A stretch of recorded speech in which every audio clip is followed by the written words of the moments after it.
तपती गर्मी में आपके गार्डन में हरियाली चाहिए तो ये इंडोर प्लांट्स लगाइए। घर के अंदर बाहर खिड़की पे बहुत आसानी से ग्रो हो जाते हैं ये पौधे। और इसमें सबसे पहला पौधा है अरेलिया का पौधा है। वीडियो के अंत में एक खाद बताऊंगी जिसका इस्तेमाल आप अपने सभी इंडोर प्लांट्स पर कर सकते हैं और पौधे बहुत आसानी से ग्रो होते जाएंगे, सूखेंगे नहीं। मैं उन्हीं पौधों को शेयर कर रही हूँ जो मेरे पास सालों साल चल रहे हैं और गर्मी में किस तरीके से मैं केयर करती हूँ वही शेयर कर रही हूँ। देखिए, ये जो अरेलिया का पौधा है, इसे अभी आप ऐसी जगह पे रखिए जहाँ तेज़ धूप ना हो, लेकिन पौधे को बराबर प्रकाश यानी लाइट मिलता रहे। ऐसी जगह पे खिड़की वगैरह के पास जहाँ इसकी सॉइल सूखे, यानी कि सॉइल में जब आप पानी डालते हैं तो बहुत देर तक पानी जमा ना हो, ऐसे जगह पे आप रख सकते हैं। डायरेक्ट धूप इस पौधे की पत्तियों को जला सकता है, इस बात का ध्यान रखें। अरेलिया बड़े पत्तों में भी अभी नर्सरी पर आसानी से मिल रहा है और अभी इसकी ग्रोथ भी अच्छी चल रही है। तो अरेलिया को अभी आप खरीद सकते हैं। वर्मी कंपोस्ट इसके लिए सबसे बढ़िया खाद है। 2 से 3 महीने पर एक बार 1 से 2 चम्मच वर्मी कंपोस्ट देने से ये पौधा चलता रहता है। दूसरा जो पौधा है ये है स्पाइडर प्लांट। कई लोग लिख रहे हैं कि स्पाइडर प्लांट की पत्तियां जल रही हैं, टिप जो है वो जल जाती है। यदि एकाध ही पत्तियां जल रही हैं और पौधे की ग्रोथ सही है तो ज़्यादा कुछ टेंशन वाली बात नहीं है। बस इस बात का ध्यान रखिए कि इसको ऐसे जगह पे आप हैंग करके रखिए जहाँ पर कि इसकी सॉइल सूखती हो। सॉइल यदि हमेशा गीली रहेगी तो पत्तियां तब भी जलती हैं, गर्म हवाओं की वजह से भी जलती हैं। देखिए, इस पौधे की ग्रोथ हो रही है और ये बहुत ही खूबसूरत हैंगिंग प्लांट है जो सालों साल आपके गार्डन में चलता जाता है। इसकी जो ये पब्स हैं, इनको सिर्फ आप सॉइल के ऊपर रख देंगे तो इस पर जड़ें बन जाएंगी। पानी में भी रखेंगे तो इसकी जड़ें बन जाती हैं। बहुत आसानी से ग्रो होने वाला पौधा है। अगला जो पौधा है जिसे अभी आपको इंडोर ग्रो करना है, क्योंकि अभी इसकी पत्तियां जल रही हैं, वो है एलोवेरा। अभी इसको आउटडोर में नहीं रखना है, लेकिन एलोवेरा एक आप कह सकते हैं औषधीय पौधा है और हर घर में होना चाहिए। और कई बार आप लोगों को एलोवेरा से खाद बनाना भी मैं बताती रहती हूँ।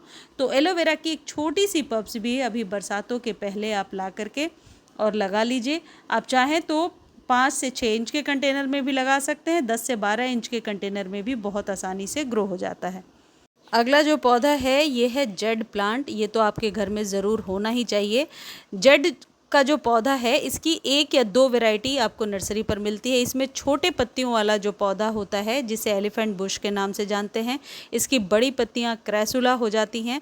और जेड एक सकुलेंट है, तो इसे सकुलेंट को केयर करने का सबसे अच्छा तरीका ये होता है कि पानी कम डालना होता है। वैसे इस पर कंप्लीट केयर एवरग्रीन वाले चैनल पर शेयर कर दिया है, जाकर देख सकते हैं। कौन सी खाद डालनी है अभी गर्मियों में या सालों भर स्वस्थ रखने के लिए, आप वहाँ से देख सकते हैं। किसी भी खाद को खरीदने का लिंक डिस्क्रिप्शन में दिया हुआ है, वहाँ से कॉपी कर लीजिए, आपको जेन्युइन चीज़ मिल जाएगी। और कॉपी नहीं कर पा रहे हैं तो आप टेक्स्ट कीजिए, आपको लिंक प्रोवाइड कर दिया जाएगा। जेड के पौधे की कटिंग अभी भी लग जाएगी, बरसातों में भी बहुत आसानी से लगेगी। 4 से लेकर के 12 इंच के कंटेनर के बीच में बहुत आसानी से ग्रो होता है। अगला है क्रोटोन का पौधा। ये तो आपके घर में होना ही चाहिए। इंडोर प्लांट है, पॉपुलर इंडोर प्लांट है। क्रोटोन की बहुत सारी कलर वेराइटीज़ आती हैं, लेकिन यहाँ एक चीज़ ध्यान देने वाली है, सिर्फ मई जून की गर्मी में ही इसको अंदर रखना है। बाकी जब आपको लगता है कि धूप थोड़ी मीठी है, यानी कि ऐसी नहीं है कि स्कॉचनिंग है, तो इसे आप बाहर रख सकते हैं। मॉर्निंग की धूप दे सकते हैं, लेकिन दोपहर की धूप से बचा कर रखना है। इसे इंडोर और आउटडोर दोनों ही जगहों पे ग्रो किया जाता है। इंडोर में यदि लोकेशन की बात करें तो कहीं भी विंडो वगैरह के पास ग्रो कीजिए, आसानी से चलेगा। ये है एरिका पाम। एरिका पाम भी एक परमानेंट पौधा है। जो भी पौधे बता रही हूँ ये सारे परमानेंट इंडोर प्लांट हैं। एरिका पाम अभी आप घर में लगा सकते हैं और एरिका पाम को रूट से अलग करके 1 से 2 भी बनाया जा सकता है। बरसातों में भी इसे घर के अंदर ही रखना है, गर्मियों में भी घर के अंदर रखिए, वरना इसकी पत्तियों का टिप जलने लगता है। ये है स्नेक प्लांट। बहुत आसानी से ग्रो हो जाता है। ये मैंने रिपोर्ट किया है। स्नेक प्लांट बहुत सारे आप यूँ कह सकते हैं, एक आसानी से प्रोपगेट होने वाला पौधा है। ये ज़्यादा पानी भी नहीं चाहिए। स्नेक प्लांट की कटिंग आसानी से ग्रो हो जाती है। बहुत ही बढ़िया इंडोर एयर प्यूरिफाइंग प्लांट है और आजकल इस पौधे को घर में लगाने का ट्रेंड भी बढ़ता जा रहा है। तो स्नेक प्लांट ज़रूर लगाइए आप अपने घर में। इसी तरीके से सुंदर पत्तियों वाला एक पौधा है शफलेरा, जिसे लगा सकते हैं। इंडोर पौधा है। इंडोर बहुत ही बढ़िया, ऐसे अम्ब्रेला प्लांट के नाम से भी इसे जानते हैं। देखने में बहुत खूबसूरत लगता है। आप लकी बाम्बू को सॉइल में या पानी में ग्रो कर सकते हैं। आप एग्लोनिमा लगा सकते हैं। एक चीज़ ध्यान रखना है, जब भी इन पौधों को पानी देना है, इन्हें आप इंडोर से आउटडोर ले जाइए और अच्छे से पत्तियों को वॉश करते हुए पानी दीजिए। ऐसा आप हर एक 7 से 8 दिनों पर एक बार ज़रूर करें। इनकी पत्तियां जितनी क्लीन होती हैं, इनमें चमक जितनी ज़्यादा होती है, ये देखने में पौधा बहुत ही स्वस्थ लगता है। तो जो एग्लोनिमा है उसके साथ भी आपको यही करना है। इसके पत्तों को अच्छे से वॉश करके ही पानी दिया जाता है। यह है डॉलर मनी प्लांट, और चाइनीज़ करके भी कुछ नाम है। यदि आपको पता है तो कमेंट सेक्शन में लिखिएगा ज़रूर। और इसे अभी आप आसानी से ग्रो कर सकते हैं। इसकी एक पत्ती से भी ग्रो हो जाता है ये पौधा। पानी में भी आसानी से ग्रो होता है और सॉइल में भी। और यदि आपको शेड में फ्लावरिंग का शौक़ है, कुछ ऐसे पौधे लगाना चाहते हैं जो ड्राइंग रूम में फूल खिलें, तो ये एंथूरियम लगाइए। एंथूरियम एक ऐसा पौधा है जिसे रूट डिवीज़न से अलग करके आप 1 से 2 बना सकते हैं।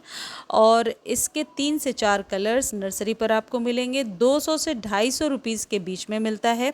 एक बार इसके फूल खिल जाते हैं तो 2 महीने तक ऐसे ही नज़र आते हैं।